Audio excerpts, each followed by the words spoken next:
Warning, Tongue and Geek contains heavy spoilers. If you haven't read, watched, or played the content being reviewed this episode, know that we will definitely spoil major plot points. Also, this show isn't for kids. We use words like and and it would take too much time and effort to edit them all out. Please don't tell our moms.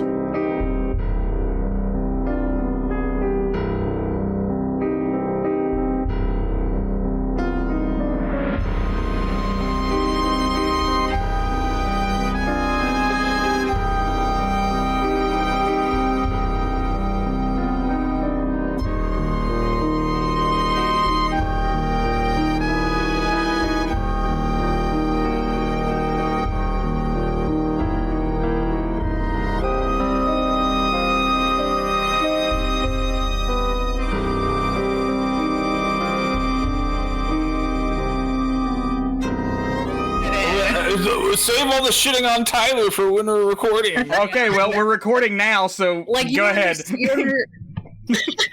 Are we? I am. Little darlings, welcome to Tongue and Freak Volume 2. We are joined by your lovely hosts, Isaac and Tyler. But yes. We also have some special guests with us. Erika, say hi. Hi, guys. You know Erika, she's been here a few times. And then also Shadoe and Monrowe, say hello. Hello. Hello there.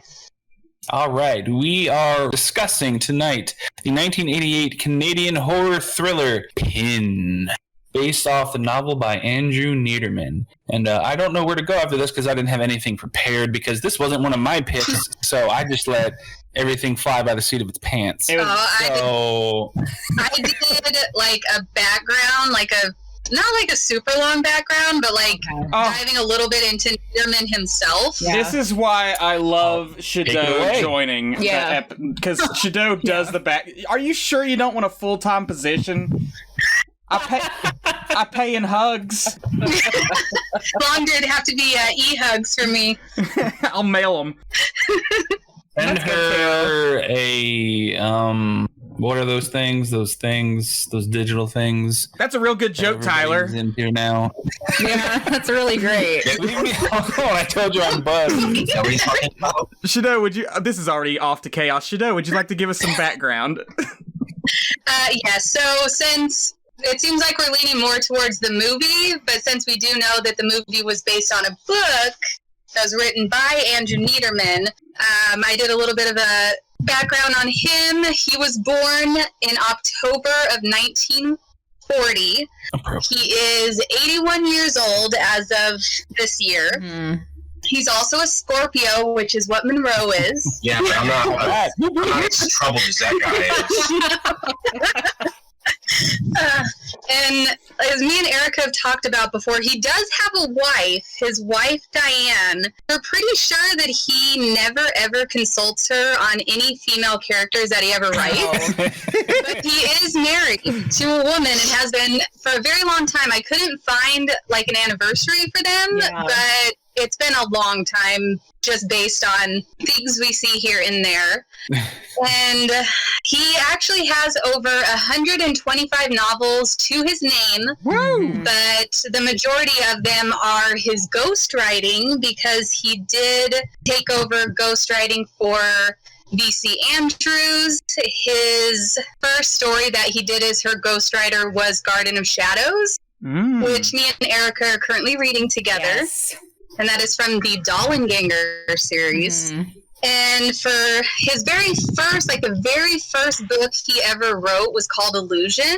And it was published in 1967. And then a whole 14 years later, in 81, is when he wrote Pin. I got a question. And what is the point of ghostwriting? Because it always just eventually comes out that, the person who said they wrote this didn't actually write it. Somebody else did. I guess to keep people making money, publishers and shit. I think with I think we're getting two things mixed up here, possibly ghostwriting and pseudonyms. Because ghostwriting is pretty much always disclosed and always on purpose because somebody has like passed and they want to keep the story going, or the family really wants the work honored. Like in the case of like Virginia Cleo Andrews, VC Andrews, she had planned many other books and to continue the Dollenganger series. Wait, does ghostwriting mean you write after death? I thought it meant like you wrote and your name wasn't credited and somebody else's was. It doesn't always mean after death, despite the fact that it is ghostwriting. It's a lot of times when you're taking over for someone who has passed, but you can also, like, ghostwriting can be the same way where it's like you write the biography of someone as an autobiography, but you're not them, you're writing it. So a lot of times... The Kardashians, the two younger ones, who like Chloe and... No, not Chloe, that's one of the older ones. Kendall and Kylie. You could say any names and I believe you. Yes, they wrote like a series of young adult books, but they didn't write them. Write them. So that's another situation where it was ghostwritten because they don't know how to write, but they just slap their names on it. Exactly. You're selling a brand instead of... How amazing would it be to be just that rich? You could be like, I want to write a book without writing a book. And publisher put your name. I wish I could write. I wish I could just look at a screen and the stories in my brain just appeared. It'd be so much easier than the current process. Anyway, I guess we should get to the film Pin, which came out 7 years after the book. More background. Yeah. Okay, where to start? I guess we can start with what's it about? Who wants to take the what's it about? I can do that. I was waiting for someone else to take it. Yeah, Monroe, you take it easy, Monroe. You're a guest. Shadoe and Erika are the resident VC Andrews / Niederman fans here. So. Yeah, I've only read a couple of those books, but I'm not the one that wanted to start this crazy, weird Train from Hell story, so someone else can do that. I'm so glad you read it, Monroe. I'm so glad you know. I enjoyed it as much as you can without finding out you're fucked up yourself. Yeah, I enjoyed it, but I didn't enjoy it. I enjoy things that are outside the box when people think outside of the box, and this guy really did think outside of the box, so I give him that much. Mm-hmm. And Shadoe and I like to often say we don't know why, as far as the book goes, this is like his magnum opus. 14 years into his career, he comes out with the best, weirdest thing he could possibly ever do, and then he's still writing in 2022, and it's the... Wait, are you talking about Niederman or George R. R. Martin? Niederman, but that's a very good point. He's another old guy that didn't get the breaks. Same thing with... Was it Hunter S. Thompson? Was he also someone that didn't get books written until later? I can't remember now. There's like a bunch of people that don't get breaks till they're old or older. Do you guys remember, like, before I hop into what the thing is about, since we were talking about ghostwriting, who was the person who had, like, those, it was like the alphabet books. It was like, A is for avarice. Or whatever, like, and it was like a mystery series, and there was one for every letter. I had no idea this existed. It does. I wish I could remember. I'll have to like look it up. Maybe we can put it in the description of the comments when we post this episode. But there was a woman, and she wrote like a mystery book, and every single one it was like A, B, C, D, and she got almost all the way through the alphabet before she died. Oh, and no! Her family decided. Yeah, her family decided not to have a ghostwriter, even though the fans were begging to have somebody just get to sleep. You can't do that to people. You ever see that weird? Yeah, that's TV series. I don't know why that reminded me of that. So anyway, Pin. The ghostwriter TV series? Oh, no, about the series, how you said it's like A, B, C. It just reminded me of that weird movie or show, The ABCs of Death, or... I think I remember that, yeah. I see weird, no like, problems with having 5 people on the show all at once. I see no issue. Well, Tyler left and is coming back now. Tyler fucking left? Go ahead and... Hold on, Tyler, my co-host, left the show without even announcing it? No, I had to tinkle. It's different. You gotta announce it like I did in the Ragnarok episode. Yeah, like in Ragnarok. So you can come back and the vibe will be different. Yeah. Anyway, Pin is about... Okay, so Pin is about 2 siblings. They're not twins. They have a 2-year age difference. Their names are Leon, who's our main character, and his sister Ursula. Mm-hmm. They live in a pretty, like, fancy, rich house with their very weird parents. The dad is a doctor. who's super clinical, scientific, very remote. And then their mother, who is like a neat freak, very controlling, probably neurotic is the word that people would have used to describe that. So we get to see their childhood where they don't really have. One of the themes in the book as well as in the movie is that, you know, you can't really have people over. People make messes. It's very hard for them to make friends. But luckily, the dad, being a doctor, he has this great doll, and it's like an anatomical doll, and it's fully human-sized, life-size, that he uses in his office as a teaching tool. It's called Pin. Ursula named it because she thought it reminded her of Pinocchio, so they shortened it to Pin. And so the father kind of talks through the doll to his patients, talks through the doll to his children, and then that's going to eventually lead to one of the kids... Psychosis. Yeah, one of That's the kids... psychosis. really fixating on the idea that Pin is real, which therein is the big problem. Okay. Yeah. How do you look at Pin and think Pinocchio?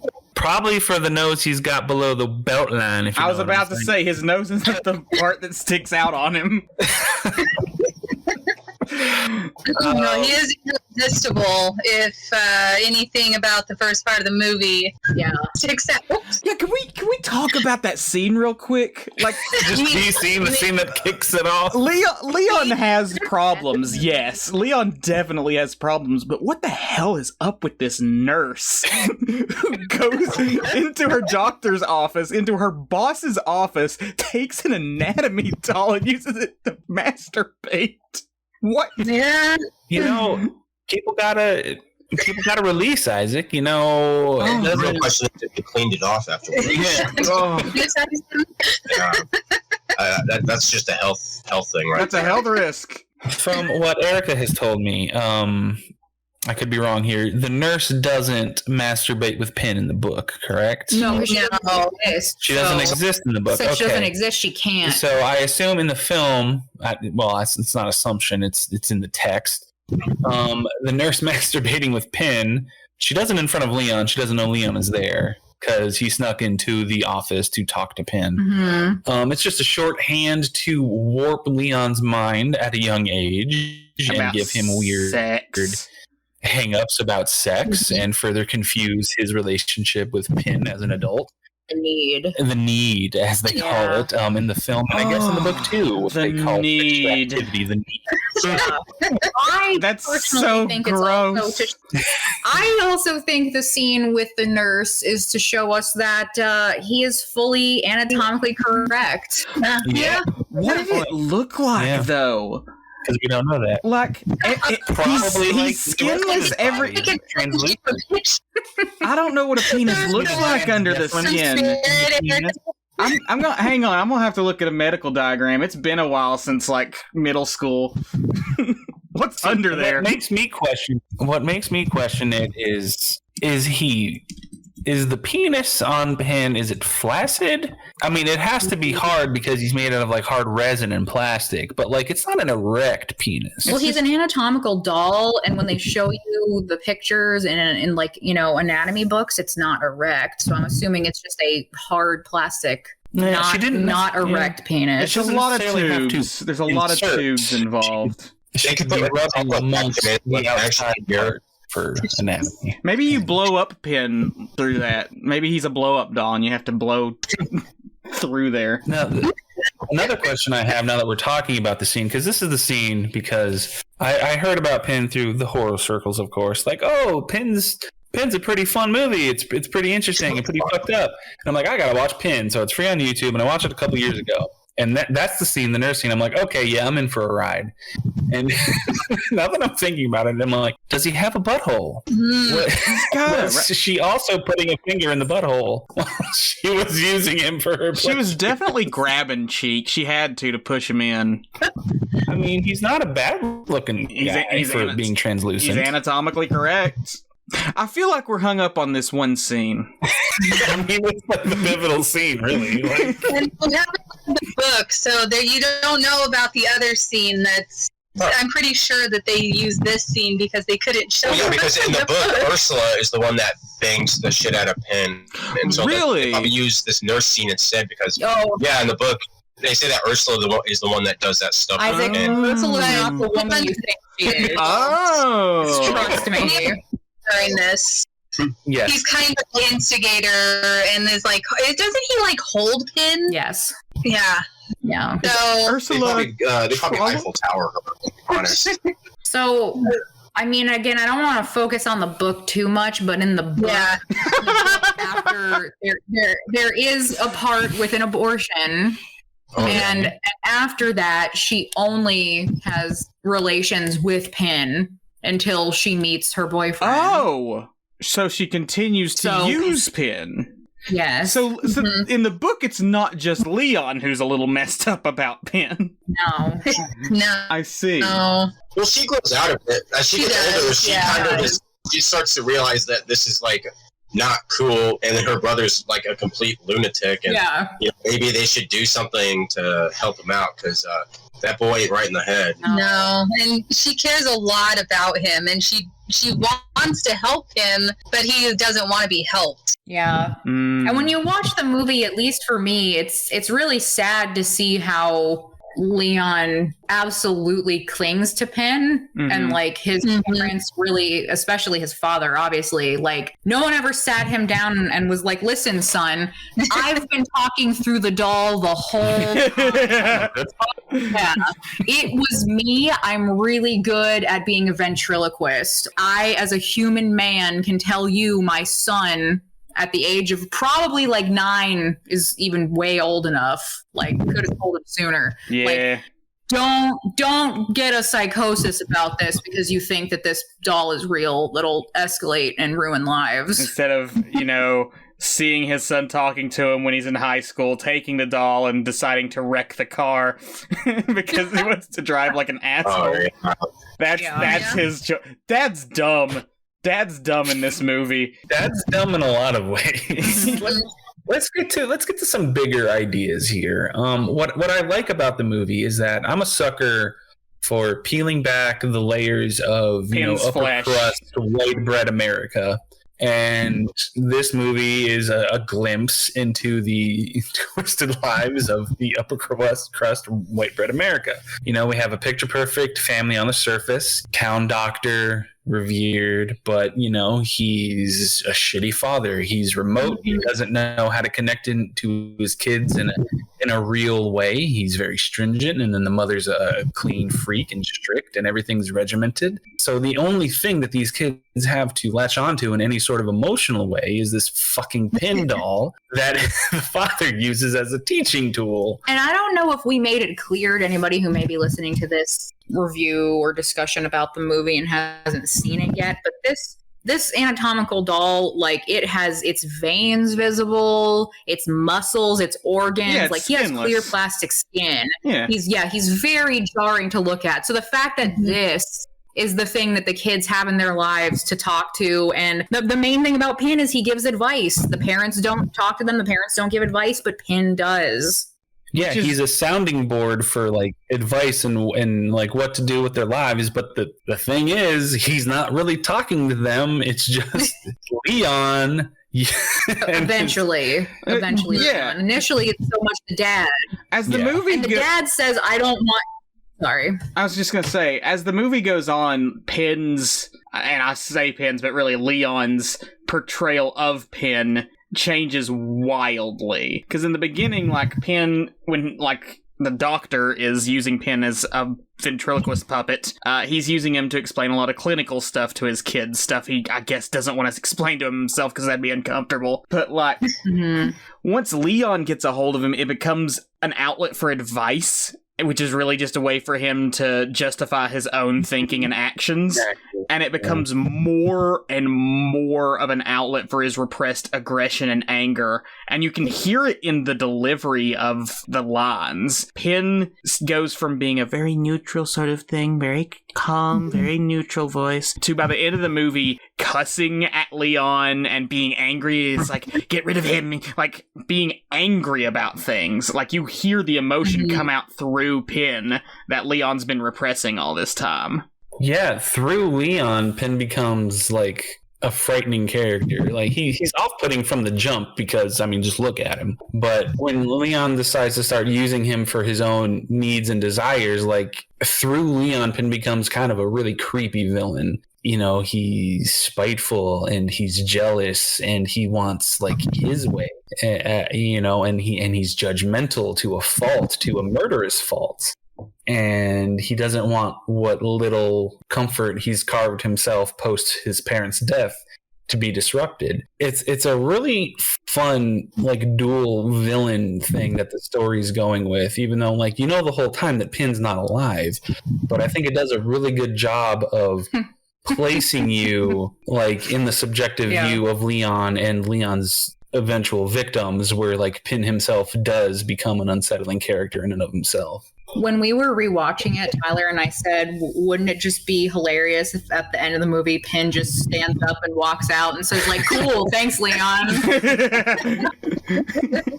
Like, Jigsaw, like how he just stands up at the end of it. Exactly, Monrowe, yeah. God, as much as I do like this movie, I would have loved it if, like, Pin was, like, a real guy and, like, wasn't just a murderous anatomical doll the whole time. Just at the end, he stands up and he's like, I'm so tired of everyone talking over me. Can I just get a turn? Can I get a word in, please? Well, I saw that they actually, the director who... Unfortunately, my background search was more on Niederman, so let's see if I can find who directed this here. It was Sandor Stern. Sandor Stern. So he wanted this to be more like what it actually is as the psychological thriller. Yeah. But when the movie was being made, they wanted it to be a horror, and they wanted Pin to actually be, like, possessed, or like, they wanted him to actually be a character and be, like, alive in a way, and Sandor fought really hard for it to be closer to the book and actually be a psychological thriller. And I thought that was super interesting, because that would have really changed the story if Pin was actually it's been so goofy. It's been so goofy.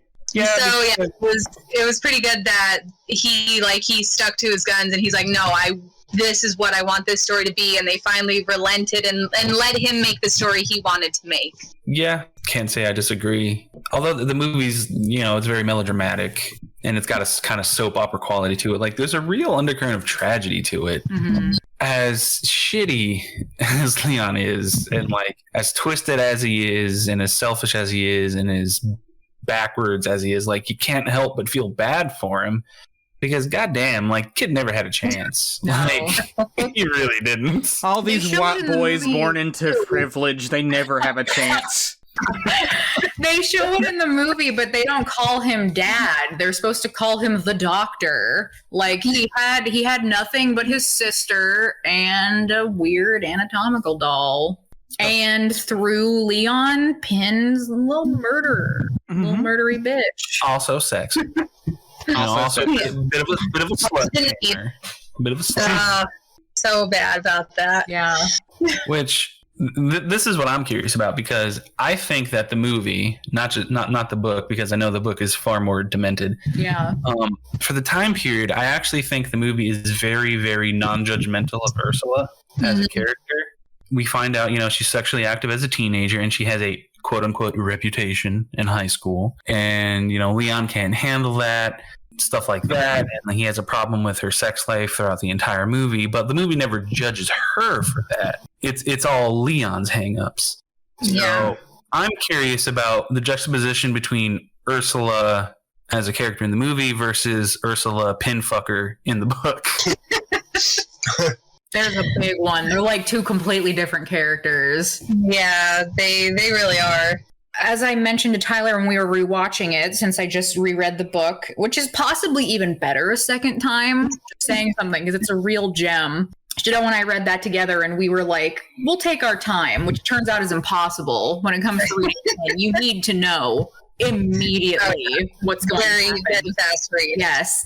But now that I've reread the book, I can reflect that I want to say about half of Ursula's scenes, she's either topless or pantsless. Wow. With her brother. With her brother around? Yes. It opens with her pressing her bare breasts against his head. Yes. Oh. Yeah. It's there's incest in. Mm-hmm. Oh. Ursula's quite a different character and a much more willing participant, at least in the beginning. And like Monroe says, she doesn't have a change of heart once she meets Mr. Hunky Boy. Yeah, as if we're talking about Andrew Niederman, aka VC Andrews' ghostwriter. VC Andrews known for her incest narratives, so yeah, lots of fun. Lots Hey, of Tyler, sister love in a Niederman novel. Hey, Tyler, can you do a quick reminder? Why the hell did I agree to do Tongue and Freak again? Yeah. Like, because you love me. I really should just be hibernating this whole month into preparation for Christmas. Let it be known to the audience, this pin was not my choice. It wasn't mine either. Shadoe choice. Yeah. So all blame can be laid on their feet. Oh. I didn't know about this masterpiece. Yeah, none of us here are to blame. It's the movie and the book for existing. Isaac, there's only implied incest in the movie. We only get subtextual hints that Leon wants to bang his own sister in the movie. No, they make it explicit at one point. Stan Fraker points out that they're talking about poetry about raping his sister. Yeah, very true. Yeah. Which he makes sure to read in front of his sister's boyfriend. Mm-hmm. Kind of a way to claim her, I guess, from power her. move. Yeah. God, Leon's fucked up. Yeah. And as I told you all, he looks exactly like somebody I went to school with. So, like, I'm just imagining Really? my buddy from college during his master's thesis just having this kind of breakdown. And I'm like, oh, no, buddy. Is this what you went through? Back in 1988? Is this somebody I would know, Isaac? I don't think so. I don't think you ever met him. It was when I was at insert school name here. Not it. Shit. Okay, Gonna have to cut that one. Can't let people know where I live.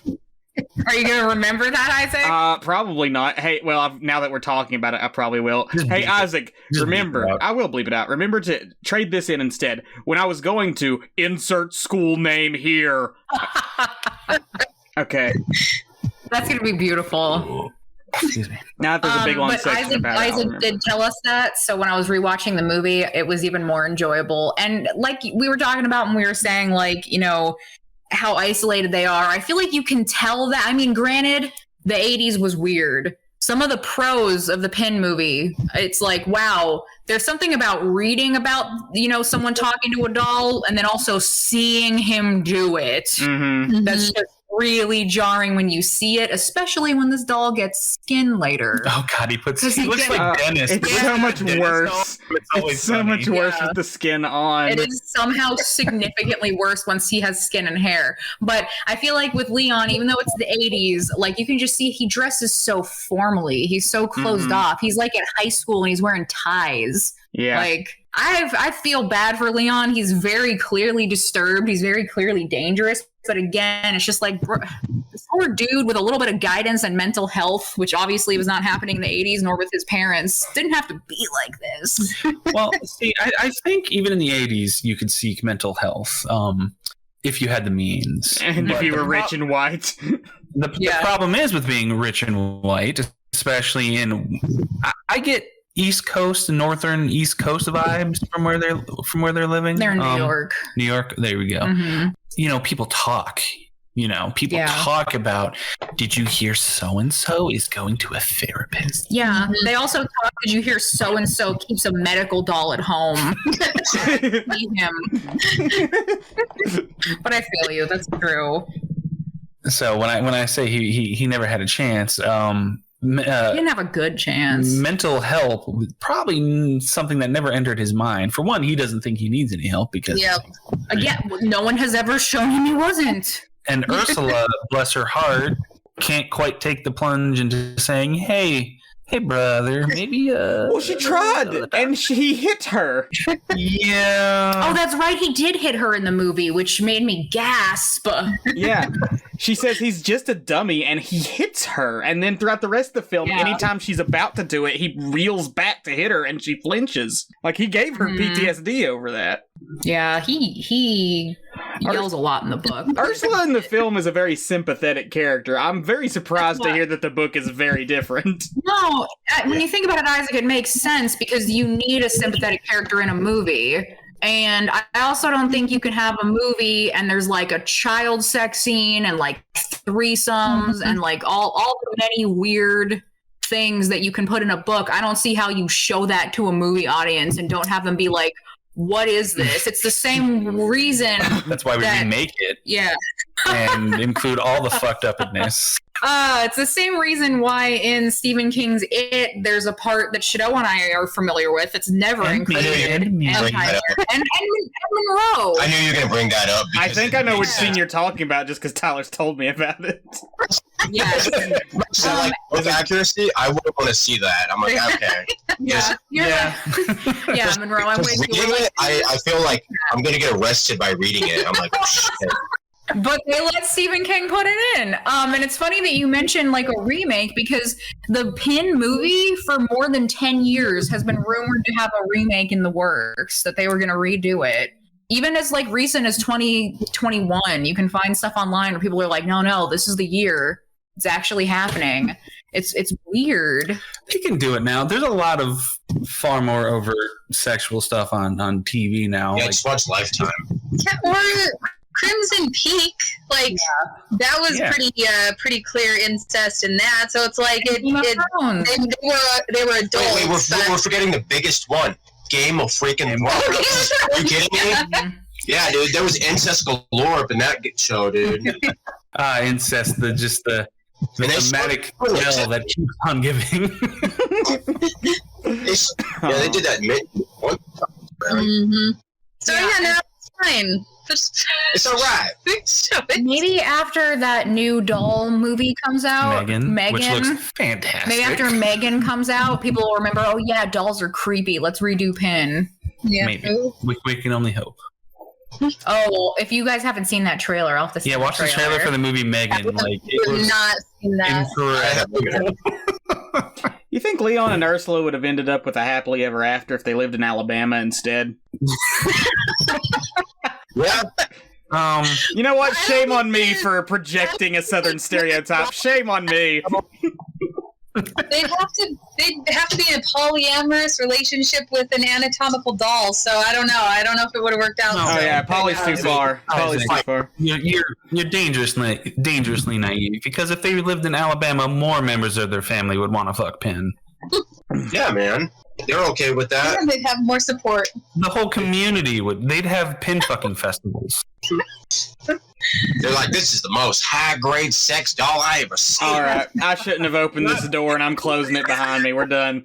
Damn it, that's sex medical. Hey, watch it. Watch your that tone, boy. I like to break me off.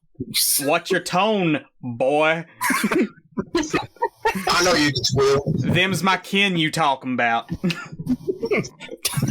Tell your kin to shape up, Isaac. Listen, the incest is mostly just rumors. It's the racism you've got to worry about. That's like totally real. Dolls. Them queer dolls aren't welcome around these parts. Well, I'm getting joy from my own jokes, so that's the only thing that matters. Edit as you will, Isaac. I'm leaving all of this in so everyone can know what a bigot you are. Canceled. Well, what else about Pin? Who wants to? What's the next topic? I like how. Oh, sorry. Oh, no, you go ahead, Erika. I just had a very quick comment. I like how the movie is like, I have a boyfriend. It's like day 2 of us dating. Please come home and meet my mentally ill brother and his doll. Day 3, mentally ill brother hates you. Time to get murdered now. Yeah. Like, very, very fast, all of it. Everyone with their relationships, they move very fast. Yeah. Well, Ursula's looking for a way out, I feel like, so of course she's going to move fast. That guy should have just bailed, because I feel like a blind guy would have picked up the message, picked up the vibe in there, and like, I think we got to see other people. But that guy was just like, okay, Yeah, but he was blind.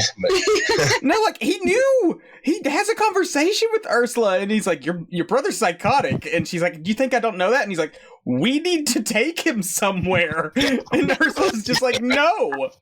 Oh, poor Ursula. Oh, the tragedy, the tragedy of the whole thing. I can't remember because even though we just watched it last night, I was also a little buzzed last night. Does the boyfriend survive the clobbering and burial within the woodpile? Yeah. He sure does. Okay. He has both legs in the movie as well. Yeah, he only has one leg in the book. He's not even a veteran. He's just some guy. He's like Tommy Sports over here. Yeah. The prosthetic leg he has is made out of wood in the book, and that's what actually screws Leon over. Yeah, it's so important. Yeah, it is. Yeah, because he was stupid the way he just like, well, just throw this in the fire. It should burn up in 2 seconds. No, it's not a movie. It's like that wooden leg is going to take hours to burn. You should have just like. Monrowe, Pin is above reproach. That guy was a freaking amateur. I also like how in the movie, like, it's Pin's a murderer, but in the book, Pin doesn't murder a single person. You know what's messed up? When you guys were talking about, there had to have been, like, one character that you seemed like, relatable. Yeah, but, like, in the book, though, I felt like most of the book, like, Pin seemed like the most normal, like, personality. Like, he was just, like, I don't know, man. He gave advice. Yeah, he just gave advice. He liked to drink and just sit and do his own shit. And then it wasn't like the end of the book, but yeah. He seemed so normal, like his personality. I was like, wow, I kind of wish all would just get up and leave. Hell, maybe in the book he really was possessed. Maybe he was trying to talk Leon down. He's like, dude, chill, just calm down. I wish we all had our own Pin in life. I think we all agree I'm happy with that one. I'm fine. Character in the book. Yeah. Pin is the most pain. Well, it makes sense because, you know, he's supposed to be representative of, like, the normal sort of parental figure that they didn't have, or just support figure that they didn't have. He's not clinical like the father. He's not a clean freak mother who vacuums up where their stools were after they eat milk and in the kitchen. I do really agree, though, that it's amazing that the guy didn't pick up on the vibe and just immediately be like, I forgot how I already have a girlfriend, so I can't be here. I have to go wash my hair. I just remembered I'm gay. That just reminds me of like Family Guy when Meg is asking out a guy, and he's like, oh, I'm sorry, I have to go to the hospital tonight, and he shoots himself in the stomach with a nail gun. I forgot about that, That would have been a good out. Yeah, I mean... Ursula's a bean. She's cute, in an 80s way. So, yeah. And, she's probably, good in the sack, so he's probably a little... Well, she's at practice, right? So, And according to Leon, she's a slut because she's had a little bit of practice. She gets around town. Yeah. She's healthy with her needs. Leon's not healthy with his needs. That's the whole problem. Oh, it's so hard. What's hard? The need. The need is hard. The need is hard. So such a weird name they picked for that. It's so gross. Yeah, it's a proper noun in the book, like the need. Yes. All that pops into my head is just SpongeBob. I need it. Can we talk about the fact that 80s fashion at this time period, if you were a wealthy woman, it just, even if you're like a 16-year-old, like I guess Ursula's supposed to be, it looks like you're like a 40-year-old businesswoman going to a meeting. Yeah, that was weird. Yeah. I don't understand why that was the aesthetic. Like, why was that the look? They had a lot of weird looks. I mean, maybe that was like the class. You said they were like well off. Maybe that's just how like kids like that dressed. Yeah, like I guess if they were somewhat wealthy, like I'm gonna dress like I earn all this money, but I don't. Yeah, my go-to fashion is a Hawaiian shirt and cargo shorts. So like I have no room to judge anyone's fashion sense. That's what they should have dressed in. They should have dressed in Hawaiian casual. I look like someone who's on vacation all the time. What gets me about the movie is that when Leon, whatever he used to put skin on Pin, that was Pin becomes infinitely derpier once he has skin on him. Dirtier or creepier? Is dirty? Just get this he face, does look weirder now. The hair's what gets me. Yeah, like the short blonde like gelled hair. Yeah. Maybe it's real flesh. Maybe he skinned somebody. See, you're like making the story even better. You're like adding to it. That's like, that would have been a good element. Cool. He dug up his father's grave, tore the flesh from his bones, and then put it on his. Oh my god! When he gets the like RC control and starts rolling the wheelchair around to scare the girl he was about to have sex with. Oh yeah, that was messed up. Ursula's like, he doesn't mean anything by it. It's like Ursula.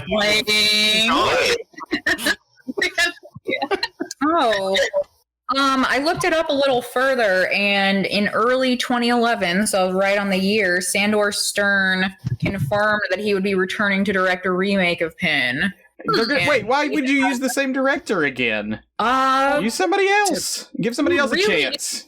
Really like this project. He did. He said he really connected with their plight and everything. And then Andrew Niederman apparently retained the original rights, and they were going to rewrite a script really close to the novel to make it even closer to the novel, update it, and add more horror elements. So again, why? Like, has this? I guess it's like just one of those things. You should just put Netflix. They need properties. Yeah. Netflix makes almost anything these days. Yeah. Not surprising. I mean, you could probably go there and pitch them a show, and they'll take it.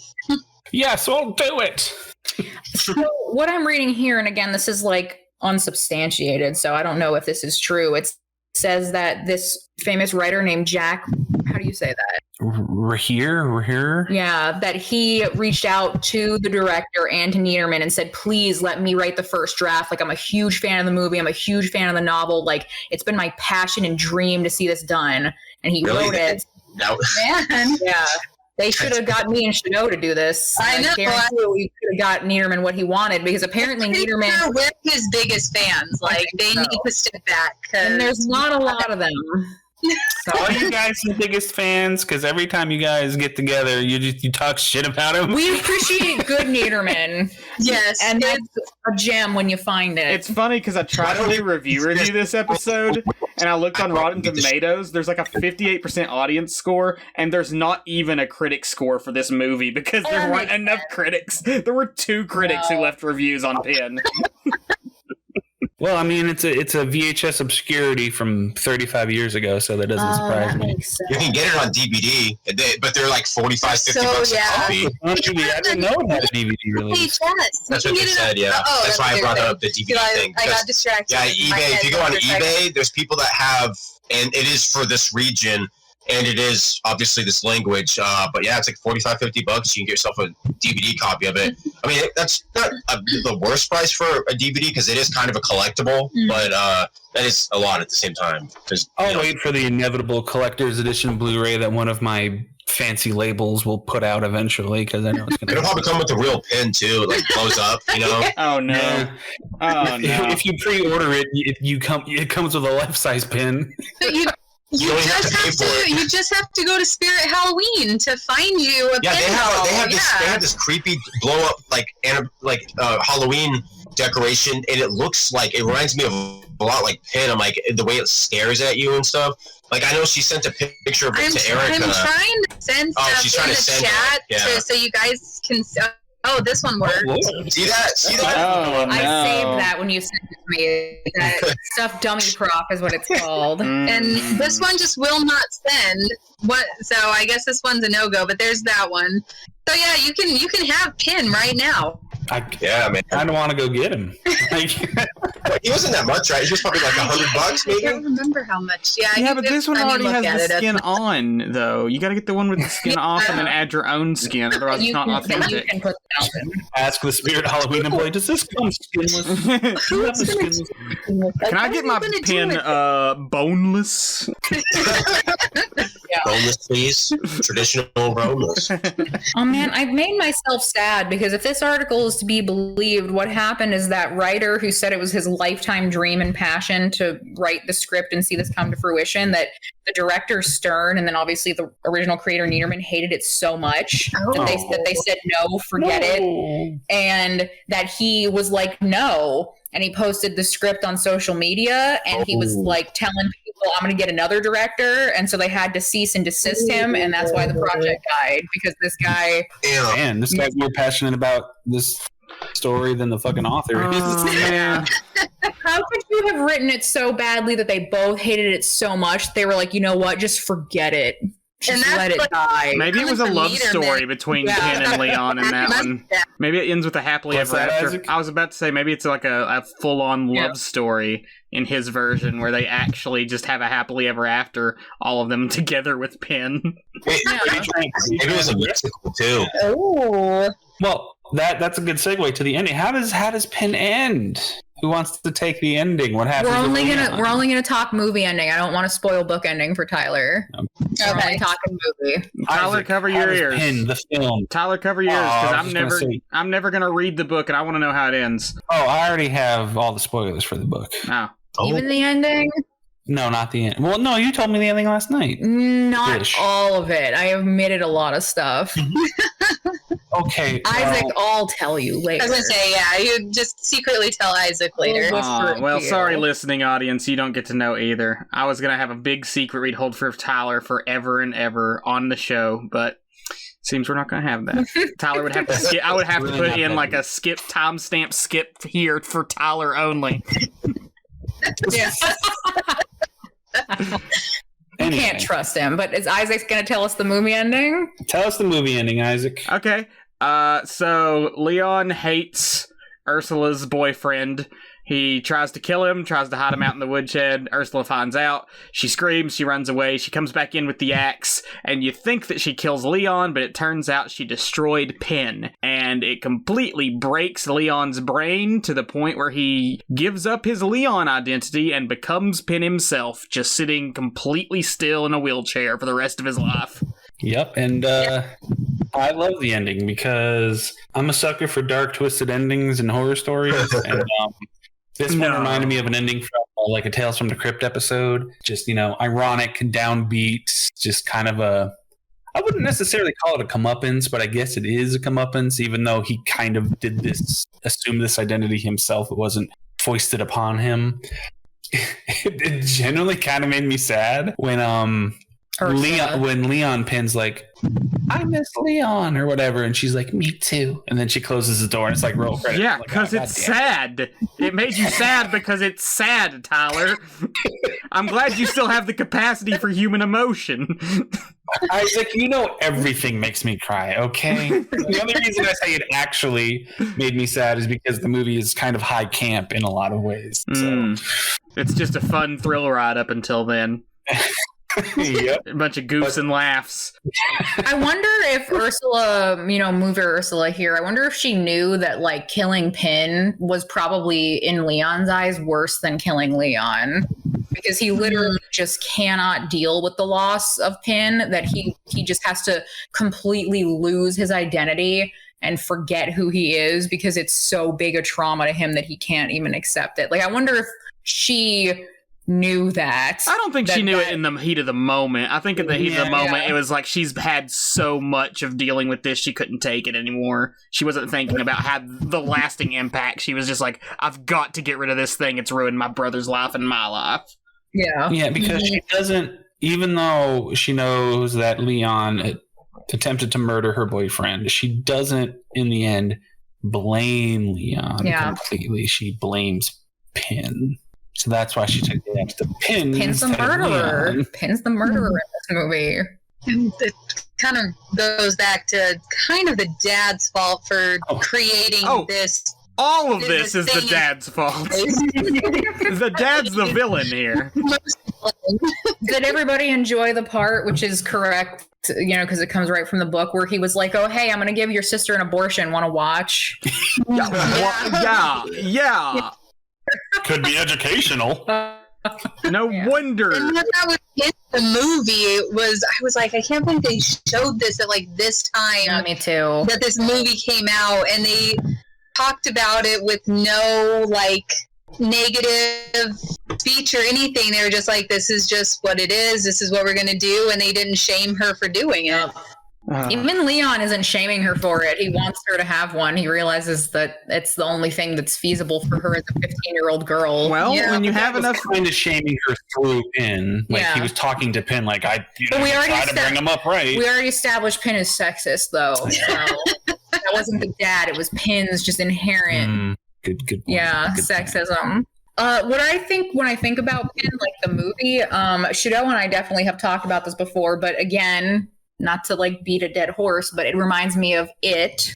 Not the book this time, but the movie with Tim Curry, which was made for TV. Mm-hmm. And, when they like approached Stephen King with this and they were like, we're going to make this movie for TV, Stephen King was like, can't be done. Like everything that happens in this book, you're not allowed to show on TV. I killed children. Like, how will you possibly make this work? And so when you read the book Pin, you're like, yeah, the majority of this you just cannot show in a movie, especially in the 80s, even if it's like direct to video. Like, you just can't do it. You just can't, Nemo. So, when you compare the book and the movie, it's a really close adaptation for what they were able to do. Mm-hmm. I appreciate the things they couldn't do and the way that they found ways around it and the ways they tweaked it. It still like has the heart of the book.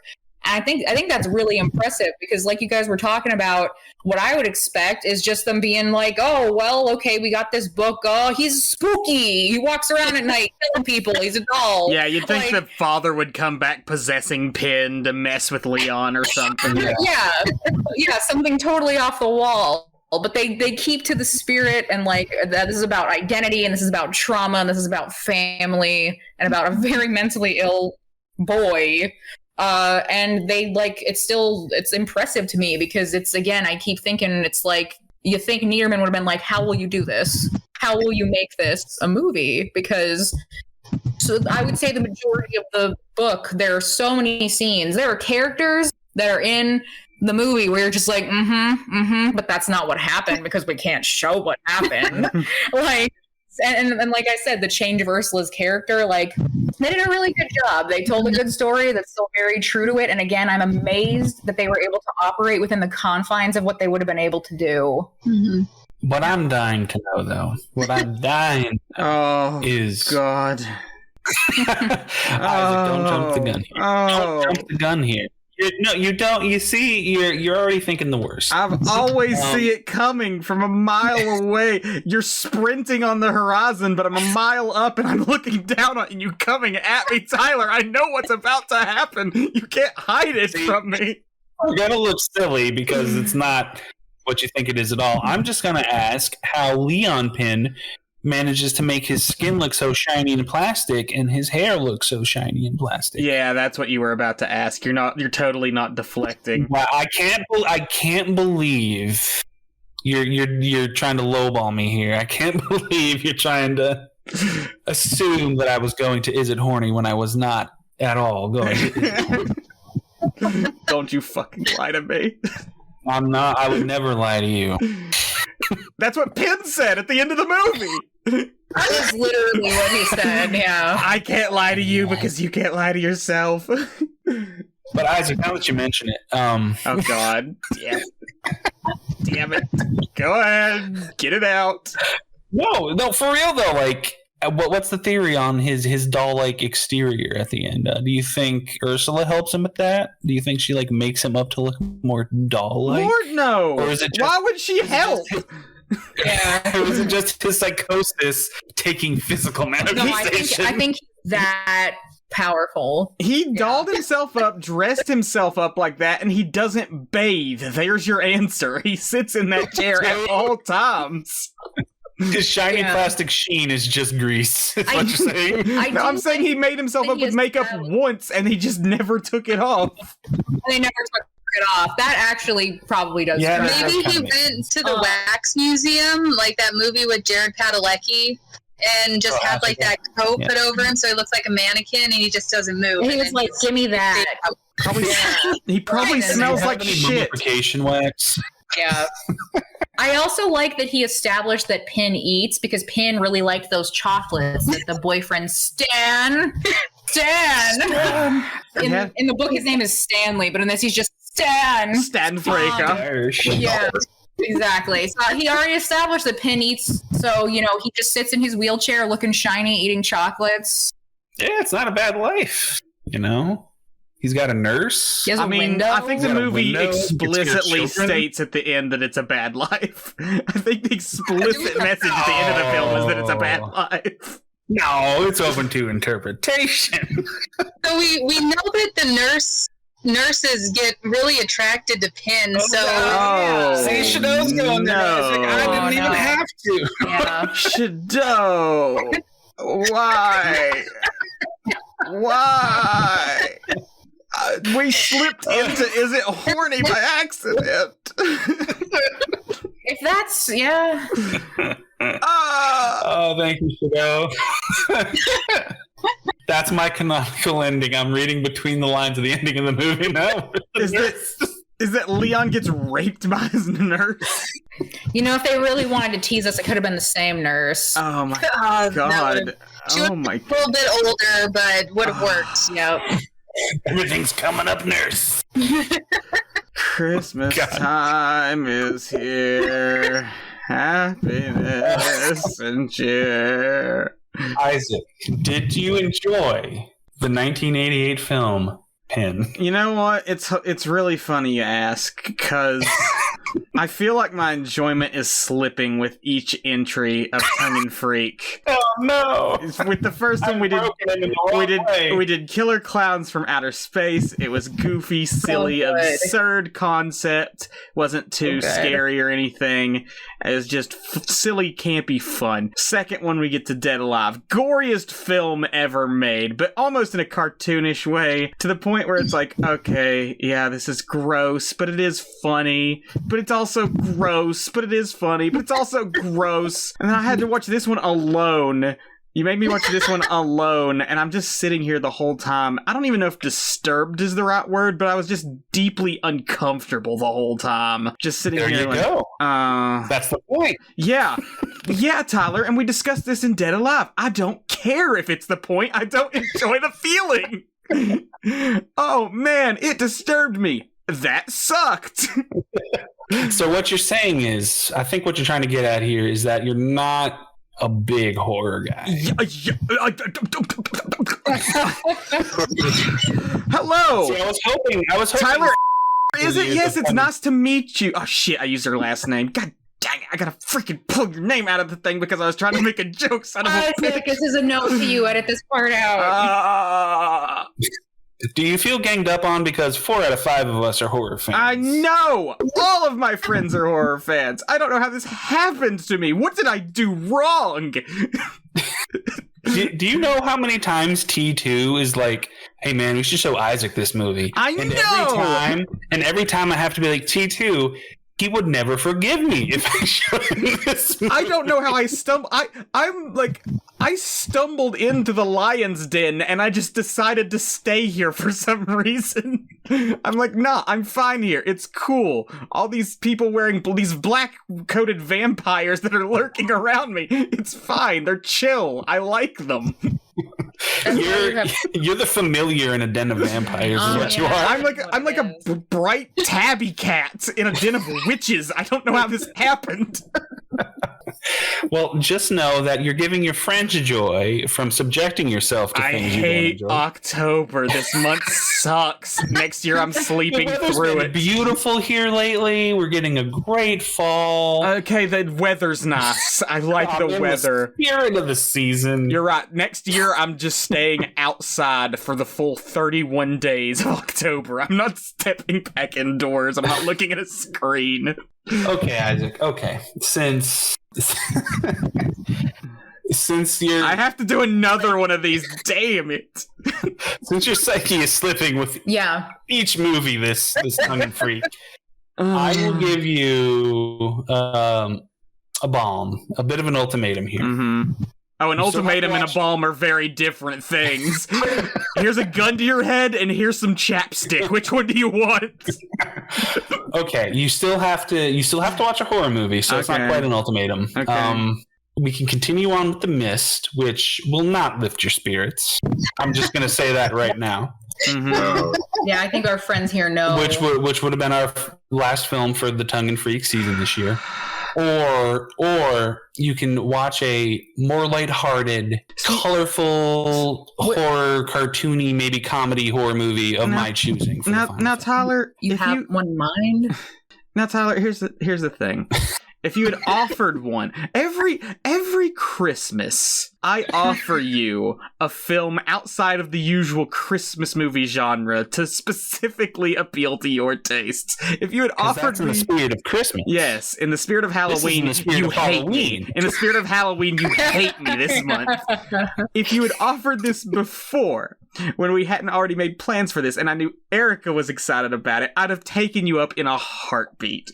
But because I love you all more than I hate myself, I will allow it to be The Mist still. Okay. Yay. You have made that decision. Since we don't say names when people aren't on the pod, there's someone in my life who has met Isaac several times, and we were discussing Stephen King books, and I said, what about The Mist? And they said, oh, I love The Mist, I love the movie. And I said, well, that's great because Isaac's getting ready to watch it. And she was like, oh. Yeah, see, now there's anticipation with our fandom. We have a fandom, Tyler, that I have to appeal to. All 7 of them. You have like a group of 5 people at least that enjoy your discomfort. Everyone who listens to Tongue and Geek has been on Tongue and Geek at some point, with the exception of maybe 2 people. Yeah, we still got a slim margin who hasn't. We're big in India. Our fans over in India haven't been on the show yet. That's true. We need to call up all of our Indian friends that we know personally. Yeah. Everybody should do their own personal rating for Pin, and then we got to see who's got recommendations, because I think Shadoe and I will have recommendations for if you like Pin, you got to check this out. Well, spoiler, I don't have any. All right, I'll rate it first. I will give Pin 3.5 reskinned medical dolls out of 5. Oh, not a different unit for the second rating. That's weird. Just roll with it. It's Halloween. It's spooky season. Just roll with it. I think that it's 14 out of 16 needs. Ooh, that's a good one. Shadoe Monroe, who wants to rate it? I'm gonna say 9 wooden legs out of 10. Okay. I'm trying to think here. It's book or movie ratings. I know. Probably like a 7, maybe. I think I need to rewatch it because I also was buzzed or more likely stoned. I insert state here. Yes, or else I might be in jail right now. Yeah, it's illegal in insert state here. Yeah. And finally, insert half of the states. Yeah. I will give it and one. Finally, Isaac. Yeah, I'll give it 1 out of 2 dead parents. Now you went Disney movies. True. 2 out of 2 dead parents. Yeah. I do have a recommendation. I will start off the recommendations, then I'll pass it on to Shadoe and Erika. You're probably going to take one of mine. No, I'm not. Okay. The father is played by fantastic character actor Terry O'Quinn, who more recent TV viewers might recognize from Lost. He was in Lost. He's in one of my favorite movies called The Stepfather, where he plays the titular stepfather, where it's not really a spoiler. He plays a serial killer who assumes different identities to infiltrate families to try and create the perfect family for himself. And sometimes it just doesn't go the way he wants. Is that what The Stepfather's about? Yes. Oh, I need to see that. And he is award-worthy in that movie. Hand on heart. Shadoe Monroe, check out The Stepfather. I think it might be on Tubi. Are you talking about the old one or the one that was remade like maybe 10 years ago? Of course I am talking about the old one. Okay. I gotta ask. Some people don't know. Yes. Okay. The new one doesn't exist. It's funny. I haven't seen the old one, but I watched half of that one 10 years. Me and my dad watched it, and we turned it off, and we were like, what the hell was that? And we just ended up watching something else. Yeah, Just watch the original, my friend. Just watch the original. Since Shadoe might have some books like Pin to recommend, I'll go ahead, and my recommendation is going to be a movie called Tourist Trap. Yes. From 1979. And like the movie Pin, it is free to watch on YouTube. It's about a bunch of teenagers who they're just driving around. Things are fine. Oh no, now we're stranded and there's a museum here and it's got mannequins in it. That's where you're going to leave it? There's mannequins in it? Yeah, there's mannequins in it. Because I'm a blowhard, I will take credit for showing you Tourist Trap. Love Tourist Trap. Because I love Tourist Trap and you love Tourist Trap when I showed it to you. Yeah. It has a 40% on Rotten Tomatoes. And to be fair... Fuck Rotten Tomatoes. Nobody cares about Rotten Tomatoes. No. We were supposed to have this discourse earlier, but before we started recording, Tyler was like, I bought you Pin, which is a blatant lie. Because Shadoe and I, after reading it on an online service, Beep, I don't know, they don't sponsor us. We won't say who they are. Sponsors? Wait, what? Yeah. Sponsors? Sponsors where? Can you spell it? If I was getting paid for Tongue and Geek, I would be so much better off. I would be happy to do this Tongue and Freak to myself every October. I guess that's true. And then maybe Tyler would have more cheer during Christmas. I might have it this year. Anyway, go ahead. We'll see. So anyway, on this service that we use to read books, we read the ebook of Pin, and we both said to ourselves, we're going to try to find this in the world. We're going to check used bookstores. We're not gonna go to Amazon. We're gonna find it. And we gave ourselves like a fair amount of time. And eventually we caved, and I got my copy on eBay because I was like, there is no such thing as a Niederman book really in bookstores. Occasionally he'll be in a used bookstore, but certainly not. I found one in the years and years of wanting to find Niederman. It's just so hard to find his stuff just on the shelf. Is all of his shit out of print? Like his name is the only thing that's in print. His VC Andrews stuff. Devil's Advocate is still in print. It is. Okay. Unfortunately, his worst book. Yeah. And to give Tyler credit though,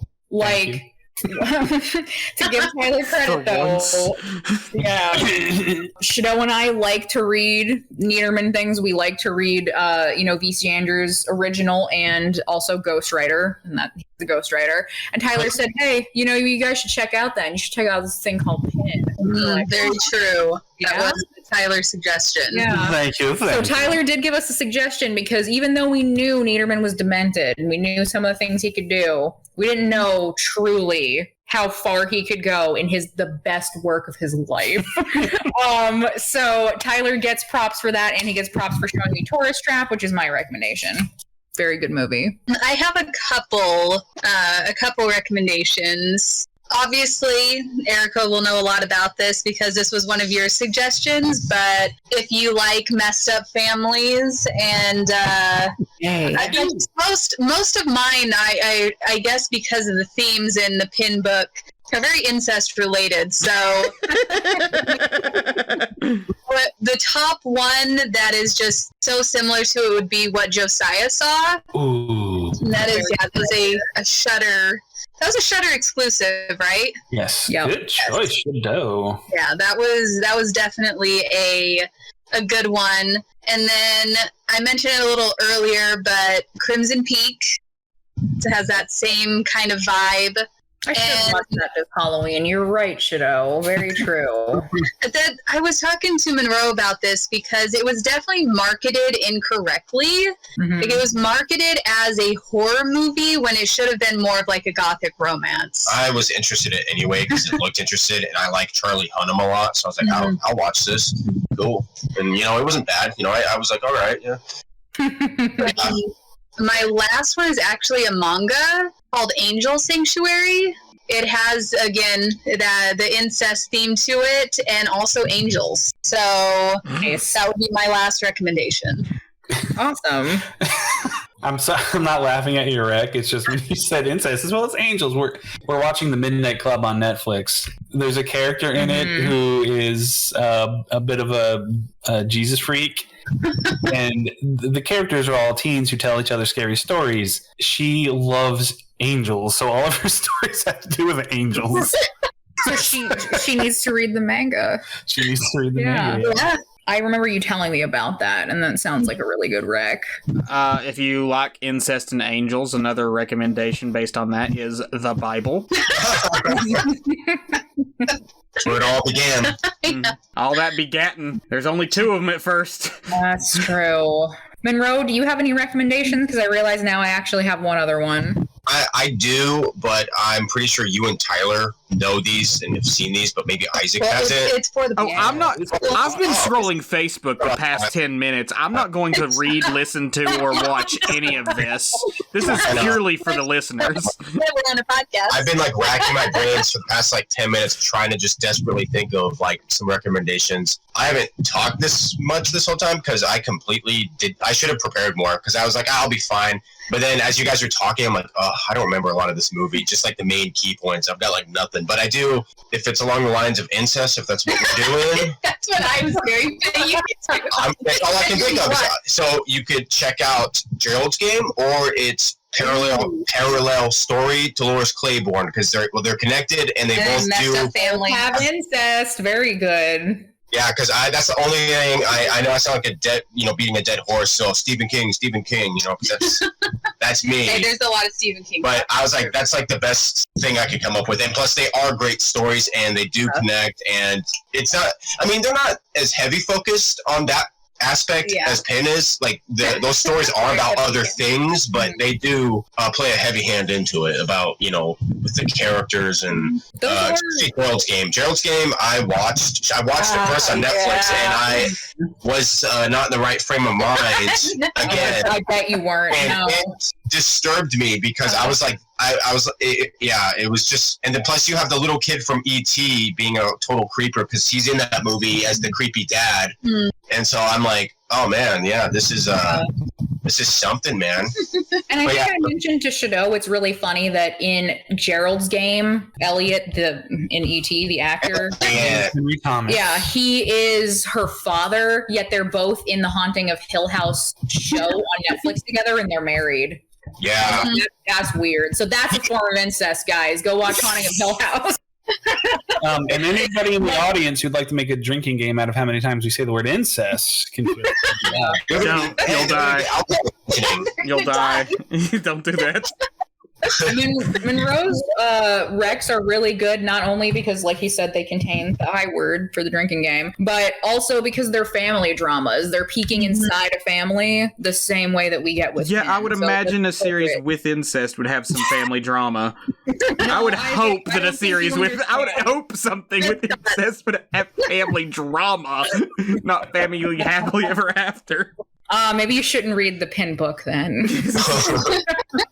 You won't be Yeah. My last and final rec, so that we can wrap this up and spare Isaac, is a book that Shadoe and I read called Playmates by Andrew Niederman. So it's about a woman, and she's got her 5-year-old daughter, and it's bad weather, and they're driving, and then, oh no, we have to go into this farmhouse. But then they have to become playmates.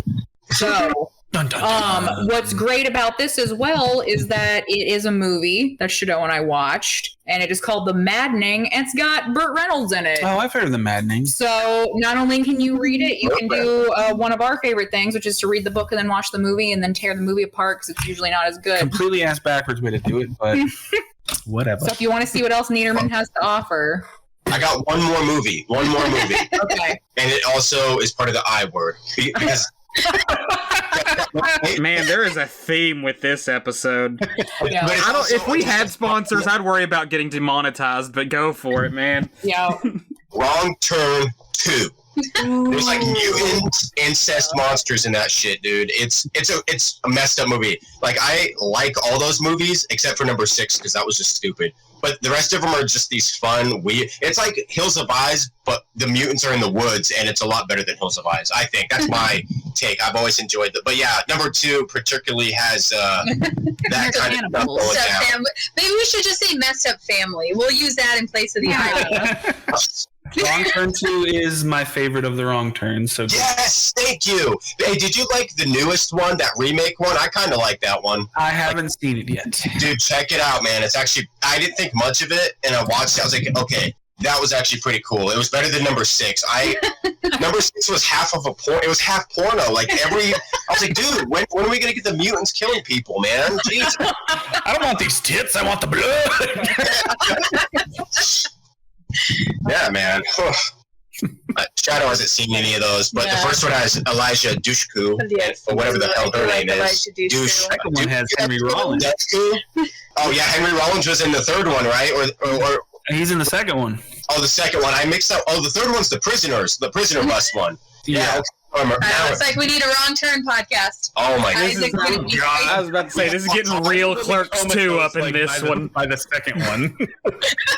Gotta watch all 7 of them, man. Just marathon them. God, I can't believe there are 7 now. Well, I guess 6 in the remake, but you know what I mean. Yeah. No, I mean the remake would be 7 if we're being. Yeah, I count remakes as part of an. Okay, yeah, then so 7. Yep. Okay.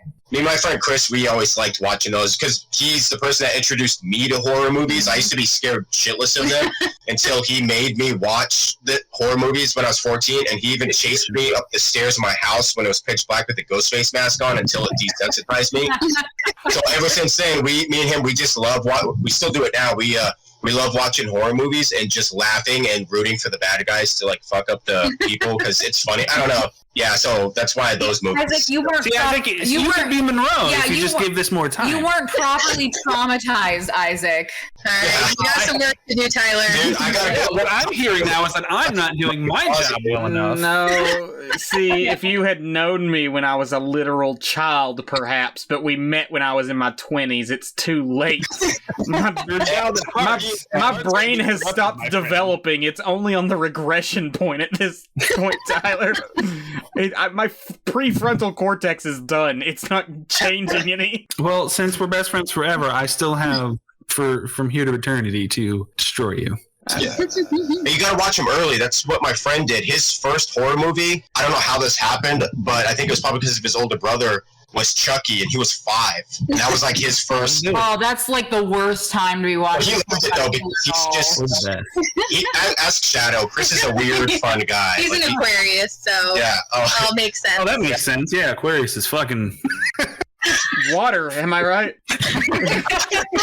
Just drink Gatorade, idiot. It's got electrolytes in it. Gatorade. Water sucks. It really sucks. When are we doing our Waterboy review?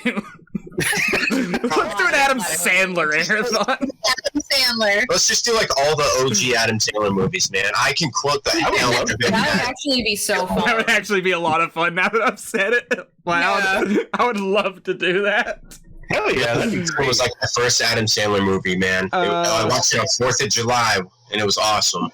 Good times. And then I watched Waterboy, and that was good too. Tongue and Geeks 2023, all Sandler. Every episode. Sandler. Oh, he's got a Hanukkah movie we could do for Tongue and Cheer. Oh, that's what he does. 8 Crazy Nights. Oh, it's so bad. It's so bad. No, it's not good. Just so you know, I actually kind of enjoyed Hubie Halloween. Go ahead. Throw some eggs. It's cute. Like it's stupid as hell. Like he's so dumb in that movie. He's like got like a thermos that's like Inspector Gadget, some bullshit like that. And then he's just like talking all weird. But you know what? It's like one of the most creative things he's done, like with his comedy movies. I was like, okay, but now he's doing serious movies and actually kind of good. But yeah, I did like that one, but. I can't remember the last comedy movie he put out I liked before that was actually pretty good. I liked That's My Boy, but that was like 10 years ago. That's a solid one. That's My Boy was 10 years ago? I feel like it might have been 15 or 20. What? Have you guys not seen that movie? That's My Boy? Yeah, I've seen it. But what year did that come out? I feel like that was like 2010, 2012 maybe. Oh, yeah. Okay, so it was 10 years. I feel like that was older for some reason. It does feel like older I was also thinking that. Yeah, that's a stupid one, but I felt like that was like one of his last ones where he was kind of like putting a lot of effort into his comedy, but I like how we have to bring the spirits up after talking about Pin with some comedy. My spirits have been up the whole time. Yeah. What you talking about? Because it's Halloween. There's spirits. Hey, I've always thought there was a very fine line between comedy and horror. It's a very small barrier. Hey, that's why there's black comedies. Yeah, exactly. Like Tyler Perry? Yeah, Medea, those Boo movies scare the hell out of me, man. I mean, I can't go on with myself. I'm just waiting for that third one to come out. I thought it already did. Well, then that's news to me. Well, That's My Boy has a 20% on Rotten Tomatoes. I know we don't care, but I still like to see. They gave Ace Ventura like a 50 or 60. What the hell are they talking about? But they don't know how to judge even the classic comedy movie. Yeah, it only gets explicitly transphobic at the end. It's I know. fine. Say, do you think maybe that's why? Ace Ventura. Because that is the bit. I need to get a copy, a DVD or VHS of that where it still has the Hans. Yeah, they took out the Hans gets Galvin part. Yeah, and I'm like, why? He's not the trainer of Dolphin anymore. And yeah. Ace Ventura When Nature Calls has a 21%. Oh, that is Superior sequel. It's a superior sequel. Yeah, I was about to say, because they take out the transphobia. Oh, man. And there's a nipple part. Yeah. And it comes out of a rhino's ass. Like you can't beat comedy like that. You must be the Monopoly guy. I'm never going to not laugh over the fact that Jim Carrey's final film was Sonic the Hedgehog 2. I'm glad it was because it was a good one. I loved it. It's just wild. They were going to make a third Ace Ventura, and then after he's like, well, I'm actually just going to retire. I'm like, dude, just do the third Ace Ventura and then retire. Damn it. Because they were going to have the writers of Sonic write it. I'm like, okay, that's a good idea. Yeah. Shit. But I guess Sonic 2 is a good one to go out on. So, it's not that, So is number 3 not going to be that good? Or they got their work cut out for them? Yeah, they do. They do, because Jim Carrey's he's carrying those films. I love I wouldn't be surprised if they somehow got him to come back. But I mean, he's pretty adamant. He is. A lot of people break his balls because he's more like calmer in real life, and he's more because he went through that whole like phase where he had a long beard. He was like very like zen, which I don't know. I never had a problem with that. I was like, hey man, he's found himself. He's been doing this for decades. He's grown out of that phase. Yep. It's good. Yeah, it's funny you bring that up because that's the same thing with Matt Stone and Trey Parker. The reason South Park is so different is because they said the things we wrote back then aren't funny to us anymore. That's why the show has this different kind of style of comedy to it because this is what makes us laugh now.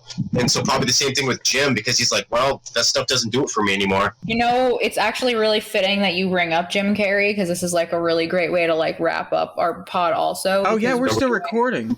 Yeah, because we're going to be This was a pin episode. Yeah, we're going to be doing Jim Carrey's The Grinch, Tyler's favorite movie. Yes. And Jim Carrey made $20 million in 2000 for that movie. Which as well he should. Yeah, in 2000 money, that was probably like $80 billion now. That's a pretty goddamn big page. Dude, from probably 1994 to like 2005, he was probably one of the most highest paid comedian actors, I think, because from that 10 years, he had all of his best ones. I mean, he's got some good ones after, but that 10 years is like every year. How much do you think the Grinch suit is worth? With the one he wore? Oh man, I don't know, but I would love to just have that. Oh yeah. A thing how when he pulls that tablecloth, there we go, when he pulls the tablecloth off and all the stuff stays, that actually wasn't supposed to happen. Yes. The stuff was supposed to come. Oh, we're wasting all our good material. Stop it. We got to save that for the episode. I'm sorry. Cut it out. We can stop. Oh, I think that's going to do it for us. If you enjoyed this episode, drop us a like or a rating, leave a comment, share us with your friends. You can follow us on Instagram and Twitter @TongueandGeek. That's @TongueandGeek, all one word. Thank you for listening, and remember, don't throw your anatomically correct doll in the trash. Your brother will lose his mind and think that he's Penn. And don't cover it. Also, something about babies. We're done here.